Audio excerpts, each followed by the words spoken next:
This is Black Music Scene, brought to you by the Black Orchestral Network, an archive for Black classical music, connecting the hands that carried us to the voices that will shape our future. These are conversations about craft, legacy, and the work that carries the music forward.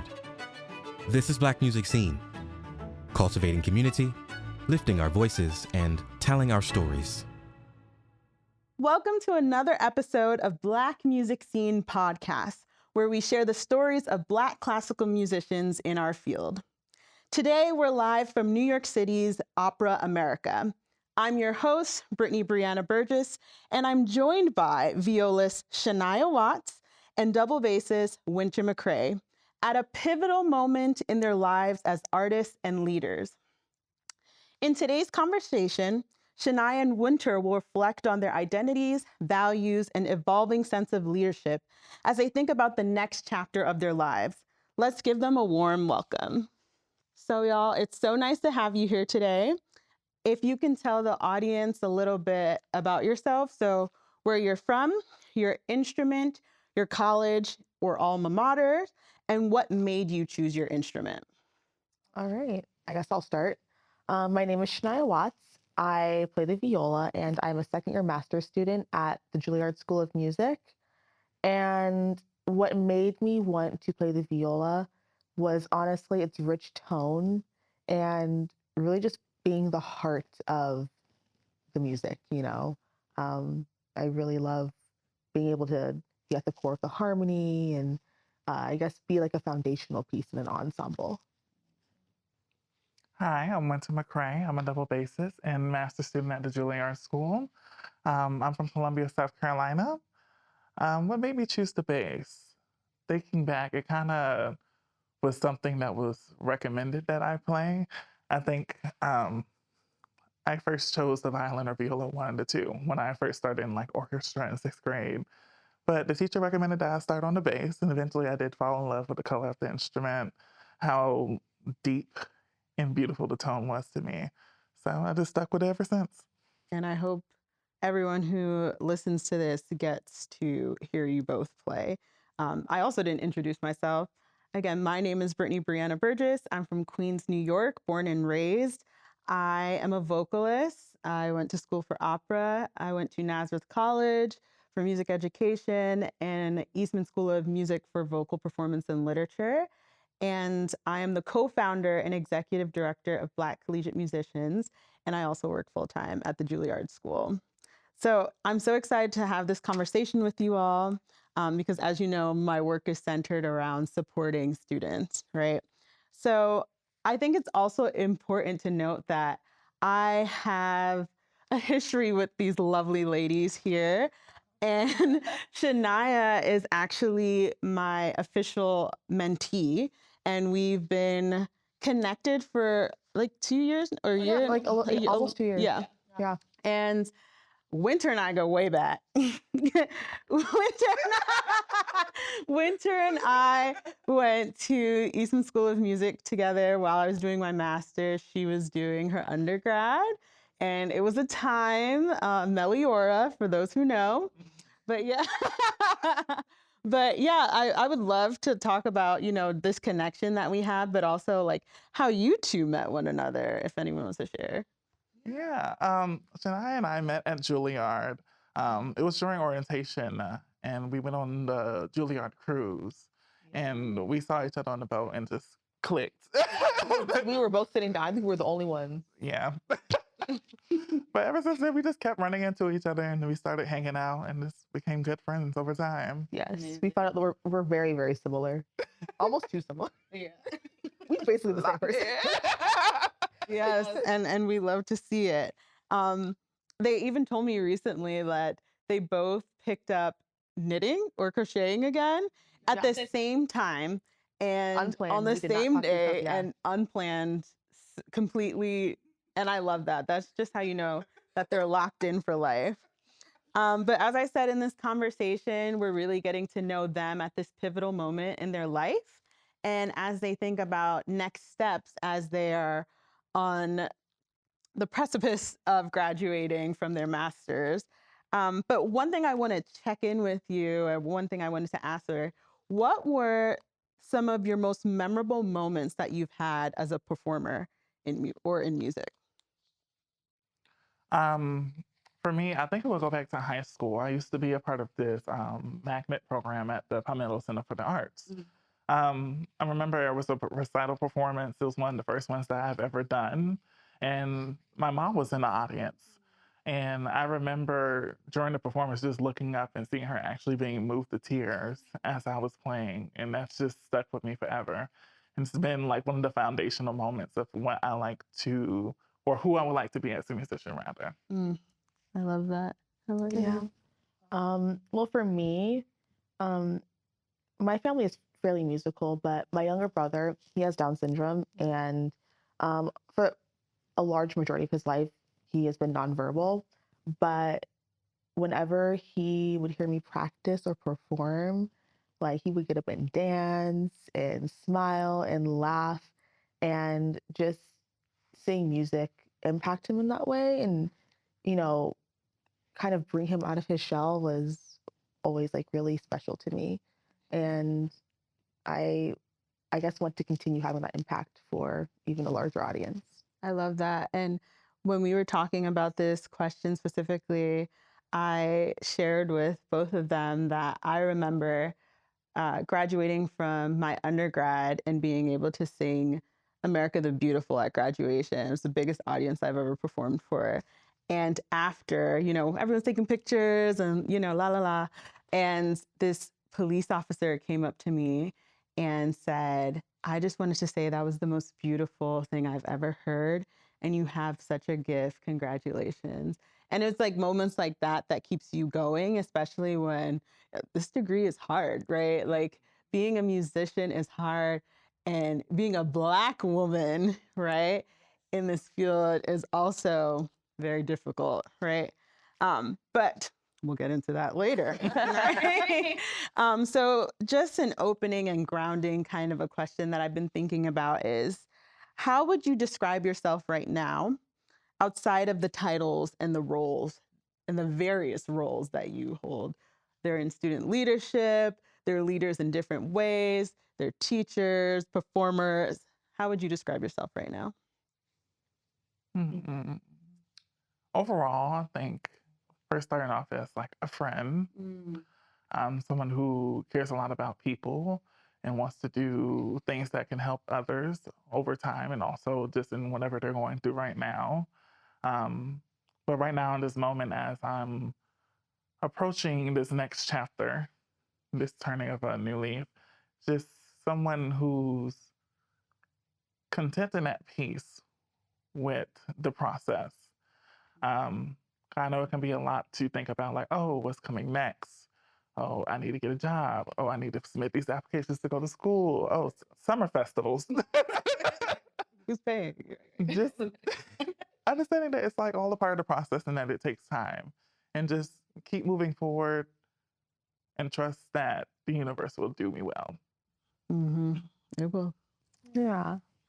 For me, I would describe myself outside of titles and roles as, I guess, like an unconventional creative, because one thing that has been really consistent about who I am as a person is that I've always been really strong-willed, and I like to forge my own path. And I think within classical music, like there is kind of this unsaid path that everyone's kind of expected to attempt to take. And it's never really resonated with me. Like I enjoy doing lots of other things outside of music. And I remember growing up and people telling me you have to choose one thing. I don't necessarily believe that right now. And so even though I don't know what the future holds, I'm not trying to limit myself. I want it to be as creative as I can and do it in a way that works for me. 100%. And I think the skills that you all have gained and are doing are allowing you to make space or take up space in whatever you want to do. Do you guys want to talk about some of those leadership roles that you're holding, or what you're, So right filling now, 2 titles. yeah. Yes. So right now, I am the current president of the Juilliard Black Student Union, and Wynter is our vice president. And it has been a really wonderful experience. When we both first arrived at Juilliard, the union hadn't really been functioning. So we took on that role to kind of bring it back, and it's been so rewarding. It's been so much fun. And, even though it's a lot on my plate, I really do enjoy it. And it's taught me a lot as a leader. Mhm. I'm the current vice president of the Juilliard Black Student Union. Um, just overall, just supporting Shania, the other Black students at Juilliard in the different divisions. And I'm also a MAP fellow at Juilliard, so I get to mentor a lot of younger bassists in bass playing, orchestral playing, just any questions about music that they have. It's amazing. And you guys are going to be incredible mentors for so many people as you go through. I mean, I feel like you guys are like my mentors. Um, but when you think about this moment in life, what feels the most present or alive for you as well? Definitely time. So, we're both graduating in the spring, and there's so much going on. Like I'm, wanting to take auditions and applying for other programs, and I don't know what the other side looks like, which is really scary. And so when you have all of these things on your plate and one more semester left, time really feels like it's just barreling. It's so scary. And I'm trying to not let it stop me, because it's really easy to get paralyzed and just hold yourself back. So I'm trying to kind of embrace, um, I guess, the speed of everything and the uncertainty, and not really seeing it as an obstacle, but just like a new phase that's going to contribute to my growth as an artist. It will. Yeah. Piggybacking off of Shania here, this for me is also time, just trying to make time for myself, trying to make time for like the students that I mentor, trying to make time for the academic requirements that I have, the musical requirements, and also just trying to focus it all in who I am as an artist and who I want to be as an artist in the future as well. And kind of pulling all of this together, thinking about time, right? You guys are so busy. Like, what is something that you're doing to make sure that you're taking care of yourself? Because that's something that I'm always trying to think about, right? You're going. You're in the middle of New York City. You're at one of the most prestigious conservatories, There's a lot of pressure that comes with that. So how are you taking time for yourself? Ooh.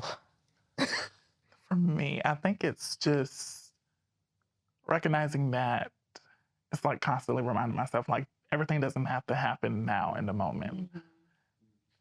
And that I can truly take time again to enjoy this process and where I'm at. I feel like the first year, my first year in New York City, I spent so much time just trying to accomplish as much as I can, doing everything, reaching in different pots.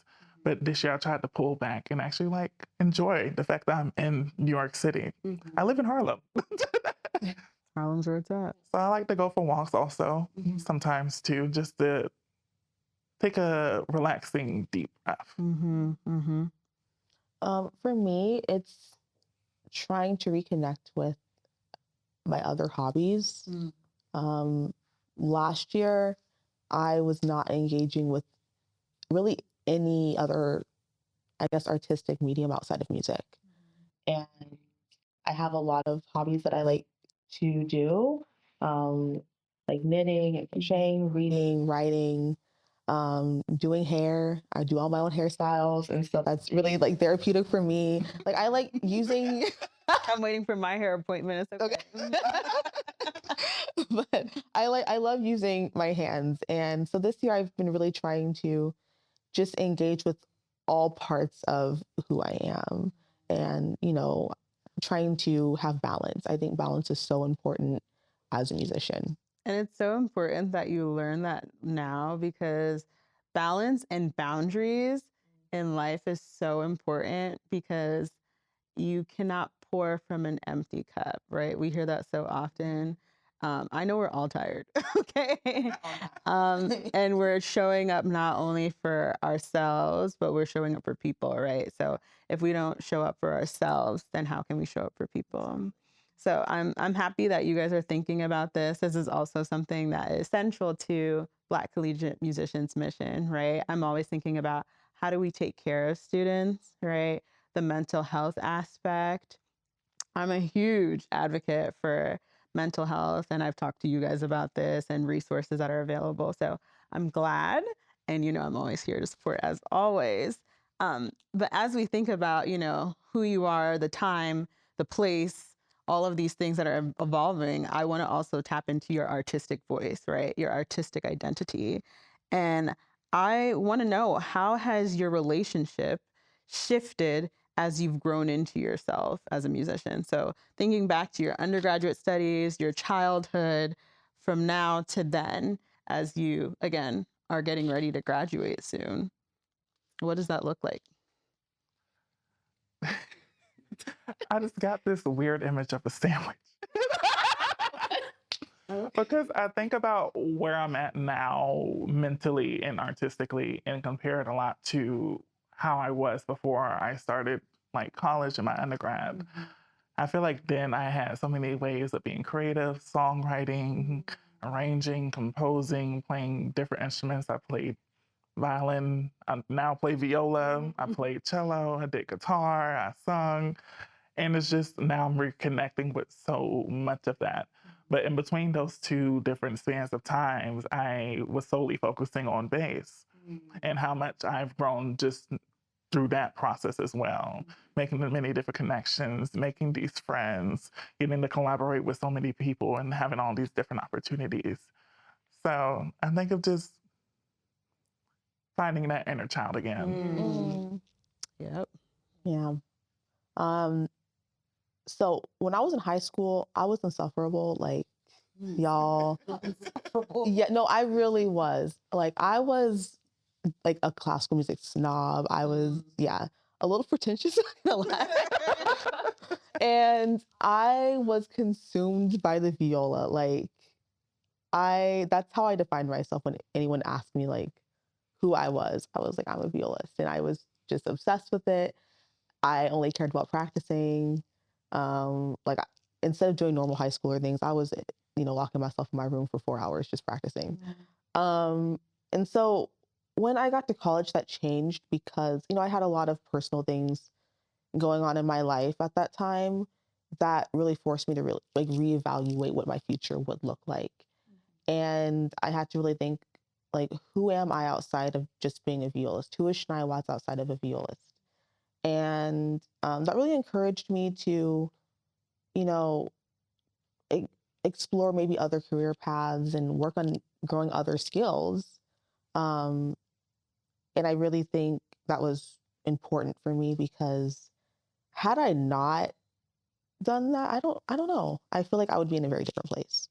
So now, as I'm about ready to graduate from my master's program, I actually do feel confident in a way because I was able to explore various skills. And so I know that wherever I go, I have like a toolbox to pull from and that I'll be okay.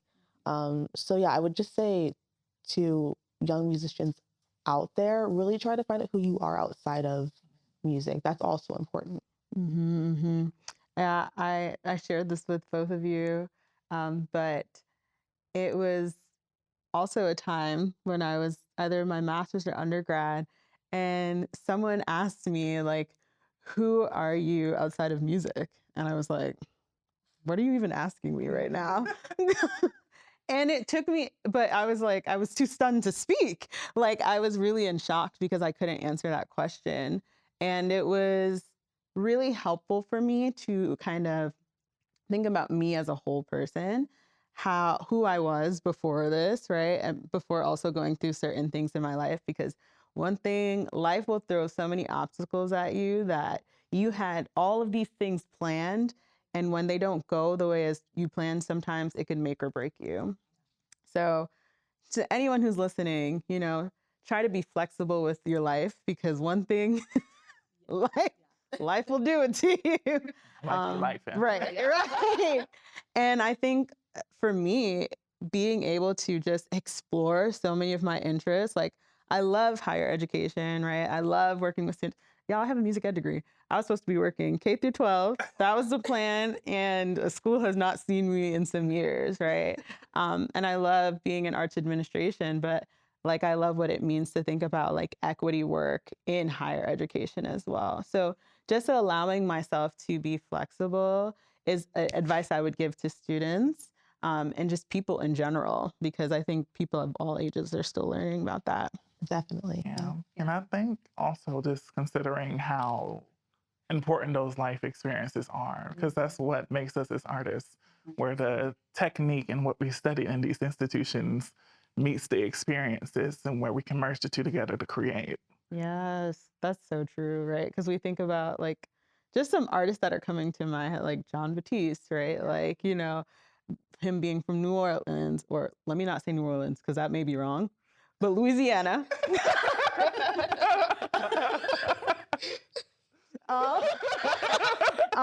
But like how that showed up, how his root shows up in his artistic voice, right? And then going to an institution like Juilliard and getting the formal training that like combines those, like what that means to him, right?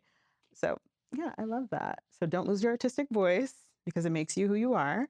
And thinking about that, what are you protecting about your artistic voice right now? Because I also know that it can be very difficult when you are being trained to, you know, be the best, essentially. Yeah. What I'm protecting right now is just my ability to choose. I feel like coming up through these different institutions, it's just constantly doing, taking every single opportunity, whether it benefited me, where it didn't benefit me, whether it hindered me in any type of way. Just choosing specifically what I want to do and having the ability to say no. And just going through that process overall, I think so. Yeah, I want to dovetail off of that because like at the end of the day, we've done the training, we've earned our degrees, and I think sometimes, from what I've seen, especially in classical music, sometimes when you're a student, you sometimes feel like you can't say no, and that you have to go down the path that someone wants you, what they think you should do, and so for me, it's just like, yeah, protecting, I guess my free will. Because at the end of the day, I think, like I'll know what's best for me. You know what's best for you. You're the only one really walking your path. And so, yeah, just trusting my instinct and my gut and, not trying to base my future off of what other people think is best for me. So that's kind of what I'm protecting right now. That's amazing. Trusting myself. Yes. Amen.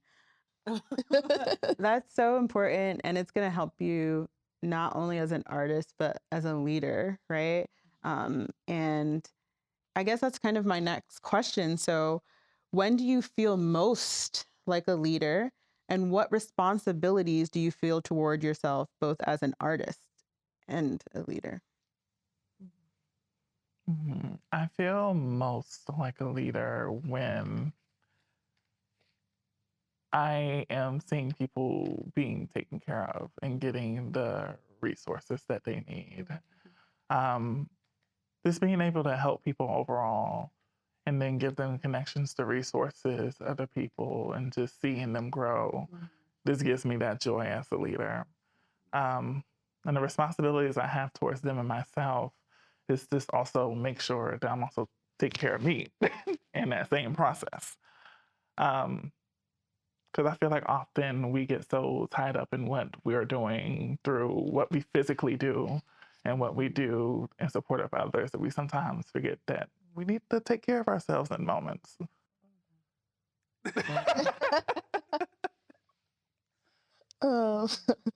I really feel most like a leader when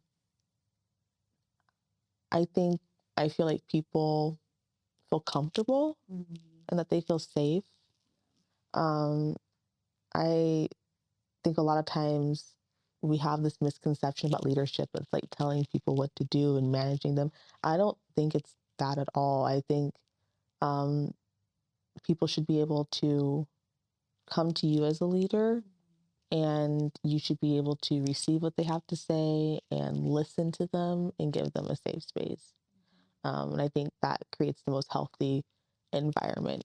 So that's really what I try to focus on in any leadership role. Yeah. And it's so true. I mean, you all know me, and I would say I'm a combination of both of those, right? So meeting people where they're at, I'm always trying to take care of people. I'm like, what do you need?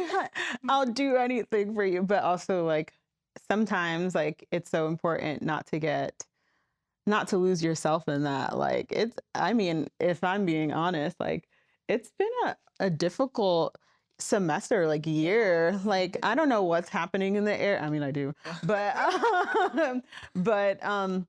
it's been like a lot. I tried a sleep deprivation tank. Do you know what that is?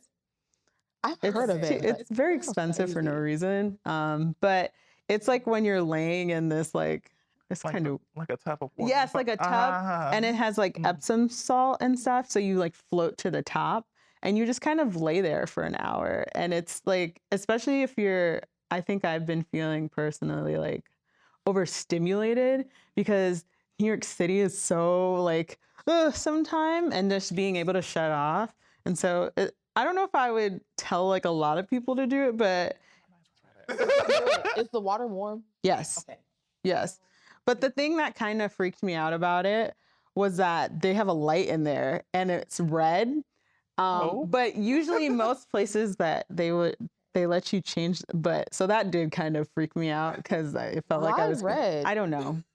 I thought I was gonna get murdered, but no, like things like that, taking care, or as you say, like knitting and crocheting and all of those things. But just when you're thinking about those leadership aspects and like taking care of yourself, at this stage in your life, how would you define your type of leader, the type of leader that you are? I think just being there for people, you know, being a good listener. I also think being a leader means putting your ego aside and being able to take feedback and take it seriously, and be fair. So, like, as president of JBSU, I always want to hear from our members. Like, what do you want? What do you need? Like, maybe I might have something like an idea, an agenda that I think is best, but at the end of the day, like, it's not about me, it's about them. This is their community. So I think just listening to the people, you know. Yeah. I'm in the same boat. I couldn't even say it better. You ate with that. Yeah. I would love for you to like talk about some of the things that you've been doing in JBSU and recent events maybe too. Sure. Yeah. So when we were restarting the club, we really wanted it to just be like a fun, safe space for the students, especially like during this time. It's a difficult time, you know. So we will do like movie nights and game nights. And most recently, we did a joint potluck with the Juilliard Black Employee Network and JBSU. And it was amazing. We had a great turnout. And it was honestly like, I think a highlight for both of us. Just to see the students happy, fed, laughing during finals week. And a lot of them showed up. So I think it was just rewarding to know that, like, yes, it was a lot of work, but just seeing everyone happy, like all those Black people in the room, it was really incredible. Yeah. And then coming up, we have our Black History Month showcase and possibly another event with the Black Employee Network. We'll see. Yeah, and just creating those connections and kind of blurring that, not blurring, but meshing together the faculty and staff and the students so they get to know each other, so they have more support while they're at school and in the building. Yeah. So we were talking about Black Employee Network, the potluck. very important to know what these two brought. Wynter made some yams that were so good. So,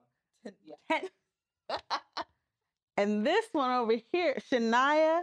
Now, I'm West Indian, I'm Jamaican. So collard greens is like not always like my go-to because we eat callaloo in Jamaica.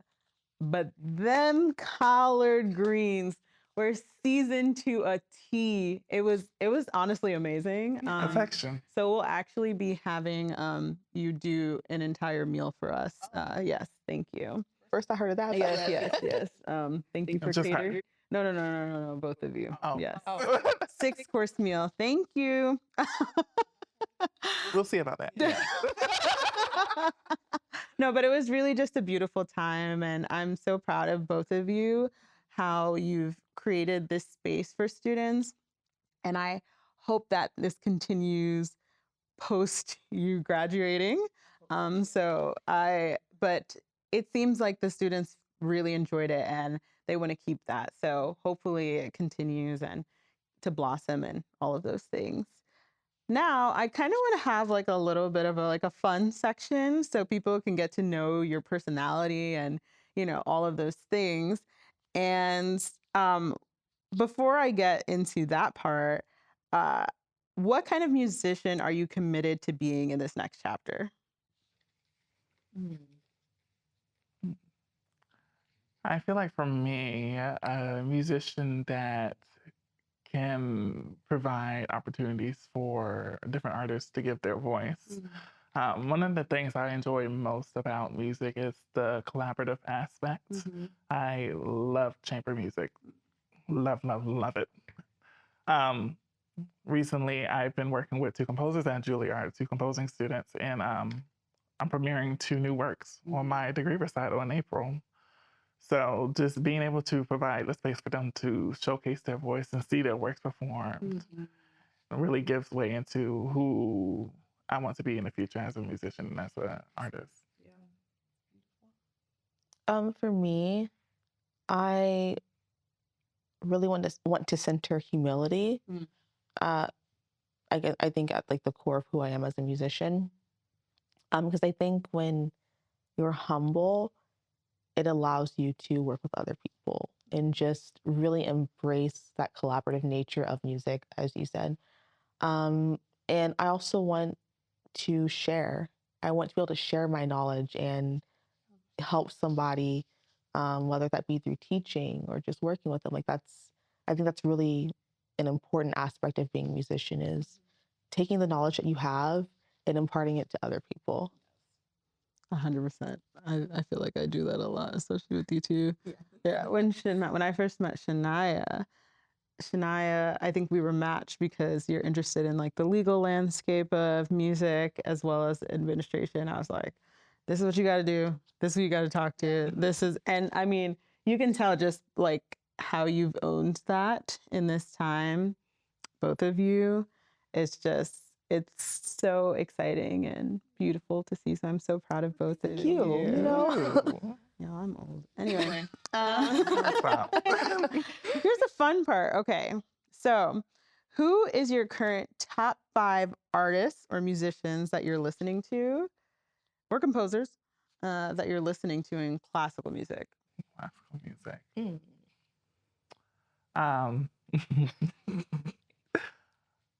I'm gonna go in order from top to bottom. Number 1, Joseph Conyers. If you know, you know. Second, I would have to say Berlin Phil as a whole entire collective. Then I would say Tchaikovsky, especially right now because 'tis the season. Other classical musicians.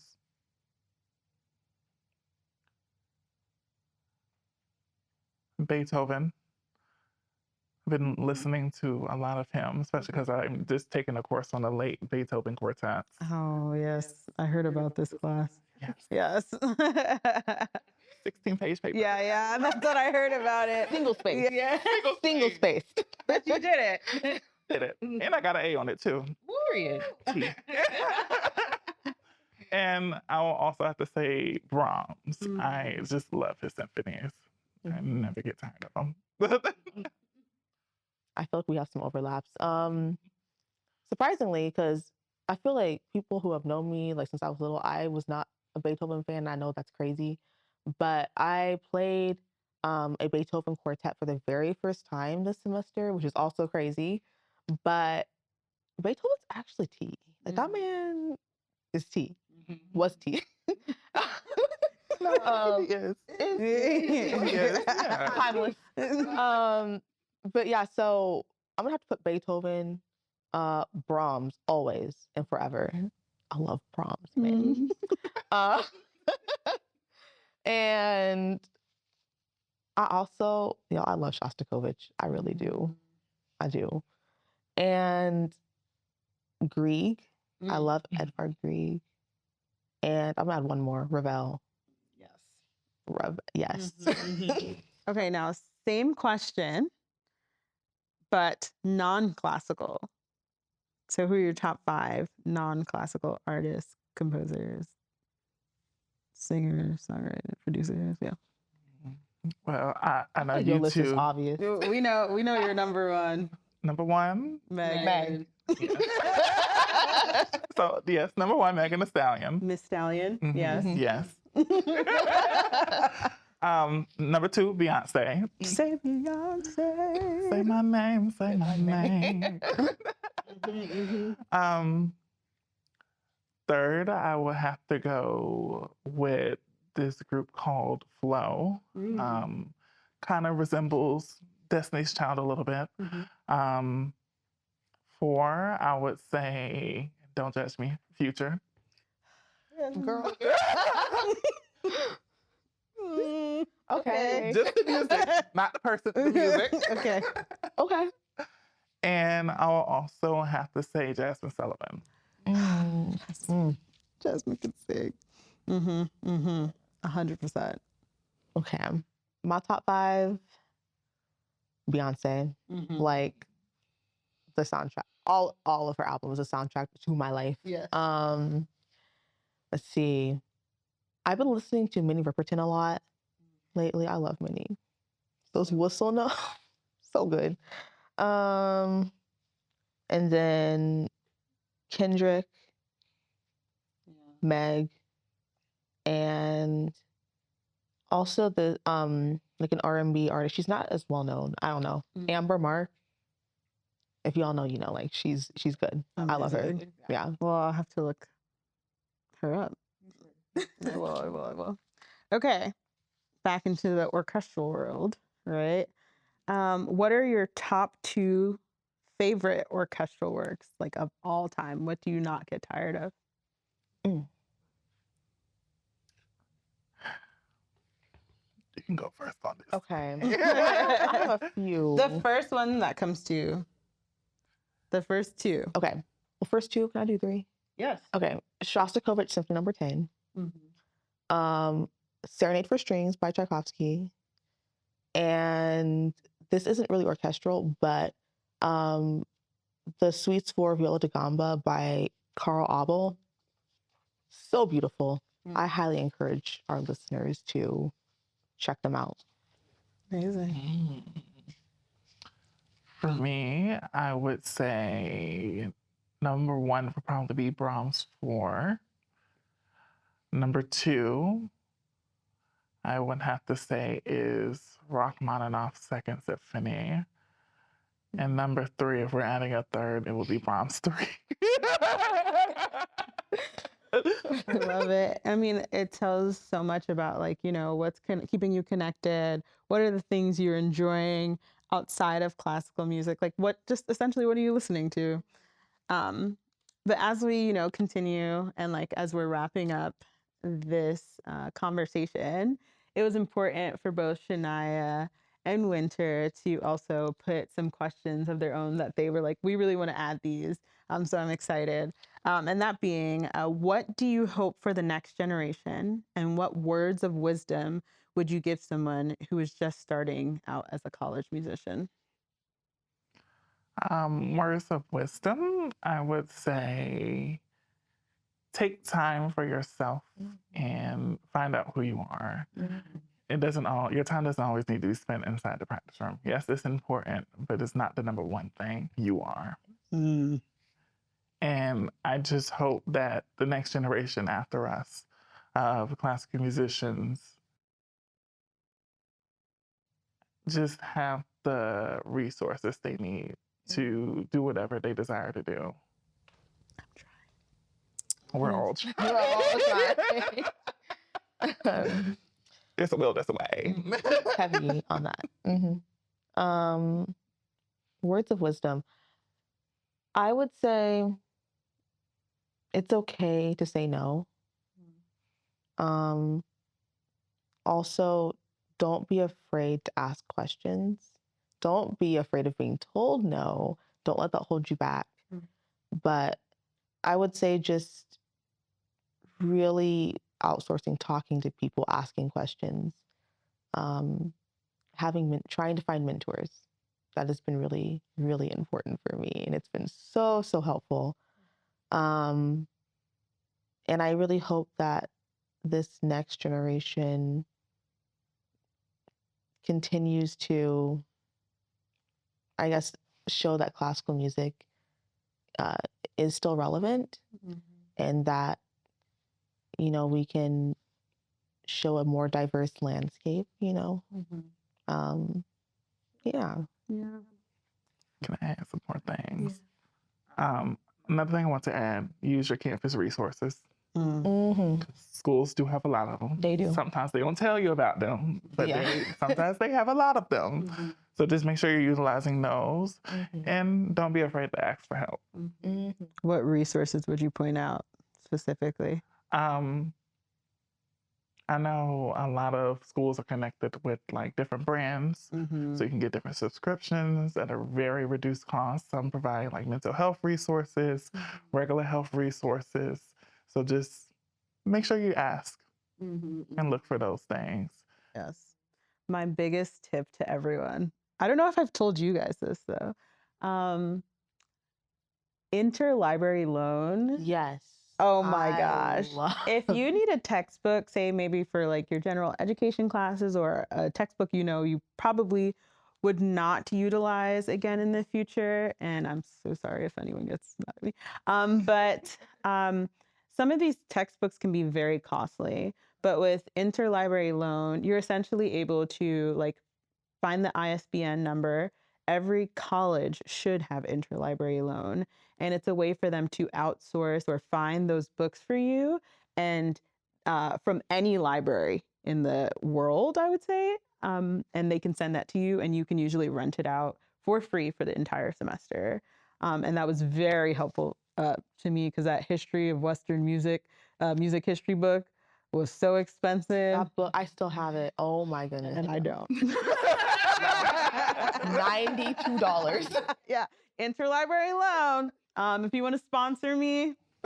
But yeah, I think just thinking about those different resources and different organizations to connect with, like Black Orchestral Network and all of these other organizations that are doing such incredible work and really, you know, showing up for people and making sure that they know that they're here and you are supported.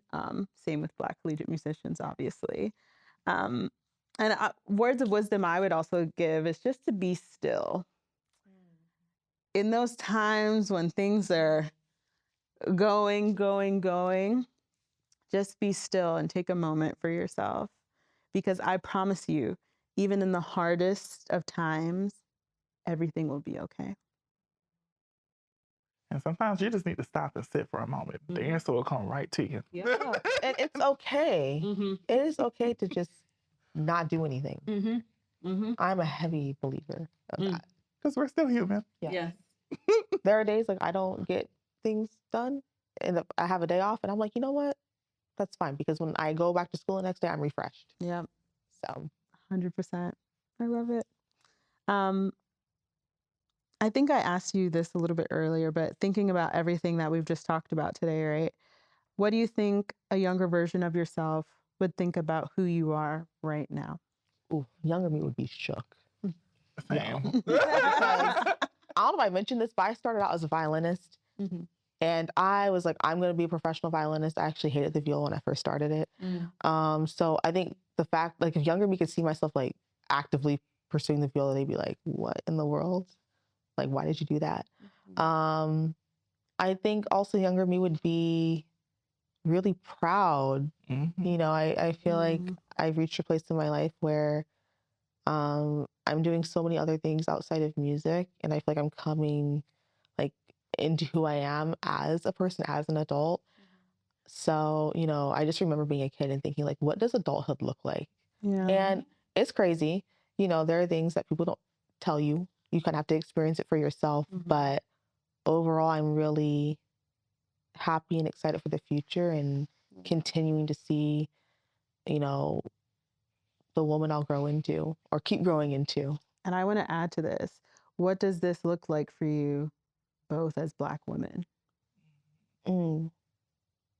I feel so being a Black woman in classical music, like we're in a very, very small percentage. So I think just also understanding that there will be eyes on me and just being a good example and a good role model and trying to carry myself, I guess, with like dignity and grace, because I definitely want to see more Black women in classical music. I think it's important. That representation is important. 100%. Yeah. Younger me would definitely be shocked. Like growing up, I used to watch movies and they would like show New York City and I'll hear about Juilliard, and I could have never imagined that I would be where I am today and accomplished as much as I have. But also just coming from the environment that I was in back when I was a child, just being able to, if younger me could witness where I am today, they'll probably break down in tears. Because let me also plug this in here. Make sure never to give up on yourself, because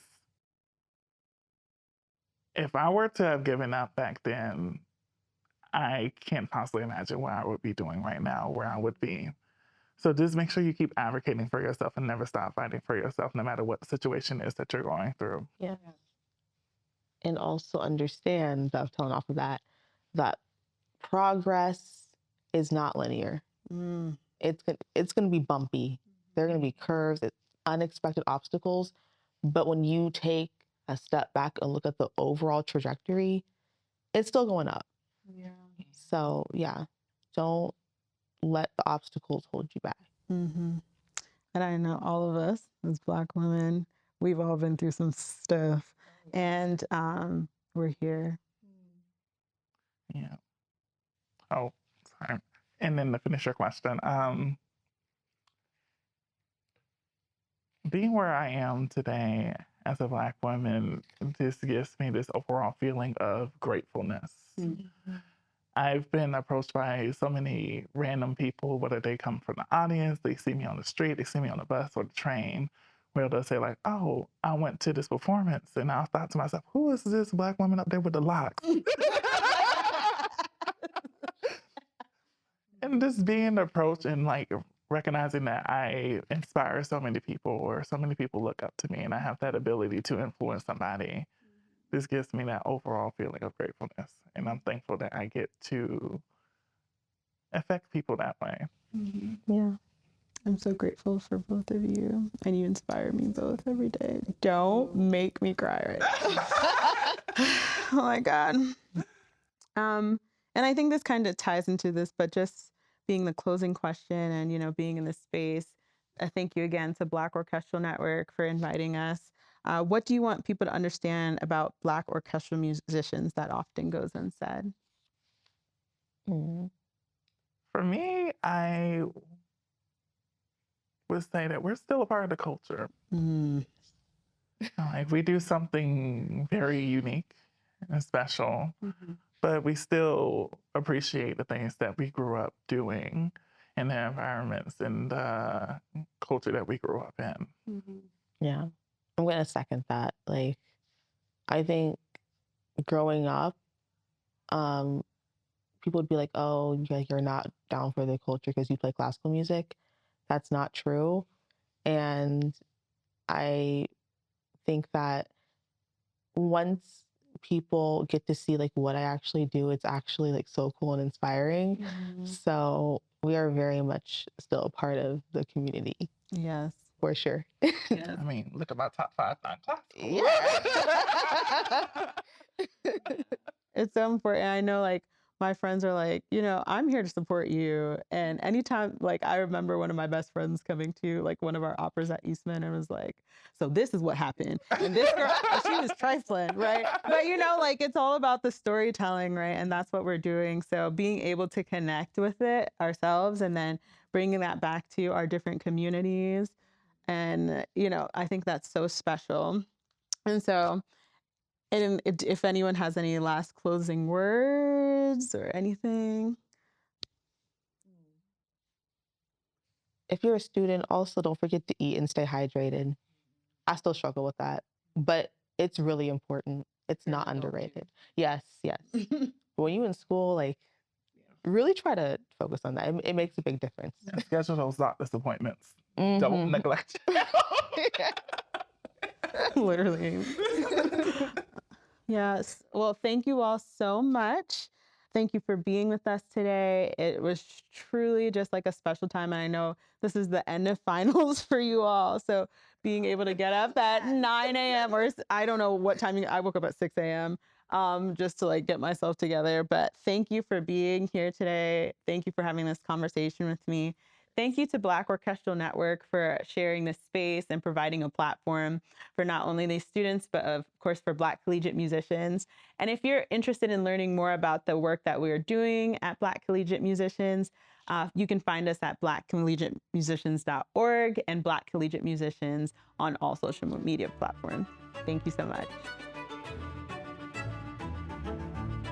Black Music Scene is written and produced by David Norville with assistance from Emilio Carlo. Editing and sound design by David Norville. Special thanks to Opera America, where this episode was recorded. Additional thanks goes to Black Collegiate Musicians for leading today's discussion. To learn more, visit blackcollegiatemusicians.org. This work is supported in part by the Mellon Foundation and the New York State Council on the Arts. Black Music Scene is a product of the Black Orchestral Network. Learn more at blackorchestralnetwork.org.